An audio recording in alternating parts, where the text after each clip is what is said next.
10여 년 전 저작권에 대한 인식이 지금처럼 발달하지 않았던 시절에는 누가 만든 글인지, 누가 촬영한 이미지인지 정확히 알지 못한 채 사용하는 일이 많았습니다. 하지만 지금은 상황이 완전히 다른데요.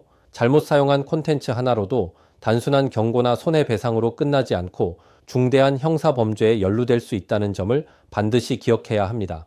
오늘은 많은 분들이 가볍게 생각하는 법률 중 하나인 저작권법에 대해 이해하기 쉽게 말씀드리려 합니다. 저작권법은 창작자의 권리를 보호하고 정당한 보상 없이 콘텐츠를 이용하는 행위를 막기 위해 강하게 규율됩니다. 창작자가 시간과 비용을 들여 만든 결과물을 무단으로 사용하는 행위는 개인의 권리를 침해할 뿐 아니라 창작 생태계를 약화시키는 요인이 됩니다. 특히 영리 목적의 침해, 반복적 무단 복제 및 공유는 사회 전체의 문화산업에 피해를 주기 때문에 형사처벌까지 가능하도록 되어 있습니다. 저작권법 위반이 형사처벌로 이어지기 위해서는 몇 가지 요건이 있습니다. 첫째, 고의성이 있어야 합니다.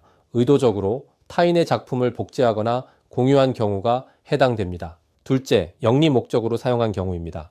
예를 들어 다른 사람의 사진이나 음악을 썸네일에 붙여 광고 수익을 얻는 콘텐츠를 제작한 경우입니다. 셋째, 침해 규모가 크거나 반복적인 경우입니다. 최근에는 텔레그램이나 카페 등에서 유료 콘텐츠를 공유했다가 적발되며 실형 선고까지 이어진 경우도 있습니다. 현행 저작권법은 136조 1항에 의해 고의로 저작권을 침해한 자에게 5년 이하의 징역 또는 5천만 원 이하의 벌금을 규정하고 있습니다. 단순한 이용이라고 하더라도 반복되면 처벌 수위가 빠르게 올라가고 상업적 목적이 결합되면 징역형까지 현실적으로 가능한 영역입니다. 저작권 침해 사건의 흐름은 생각보다 간단합니다. 문화체육관광부나 한국저작권보호원의 모니터링 시스템을 통해 침해 사실이 확인되면 바로 경찰 수사기관에 고발 또는 수사 의뢰가 이루어집니다. 이후 압수수색과 자료 확보, 조사 과정이 이어지고 문제가 심각하다면 기소까지 진행됩니다. 피해자의 고소 없이도 수사가 가능한 범죄이기 때문에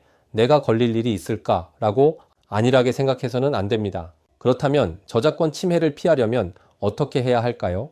가장 중요한 것은 정품 콘텐츠 사용입니다. 출처를 명확히 밝히고 라이선스가 허용된 이미지, 음원, 영상만 사용하는 것이 원칙입니다. 또한 기업이나 창작자라면 내부적으로 저작권 교육을 받고 외주 계약 시 저작권 귀속 여부를 분명히 해두는 것이 안전합니다. 무심코 올린 사진 한 장, 배경에 사용한 음악 몇 초가 생각보다 쉽게 법적 위험으로 이어질 수 있습니다. 특히 온라인에 콘텐츠를 제작하고 게시하는 분들이라면 저작권의 기본 원칙을 반드시 숙지해야 하며 이미 문제가 발생했거나 의심되는 상황이라면 형사 전문 변호사와의 상담을 통해 슬기롭게 위기를 극복해 나가는 것이 좋겠습니다. 감사합니다.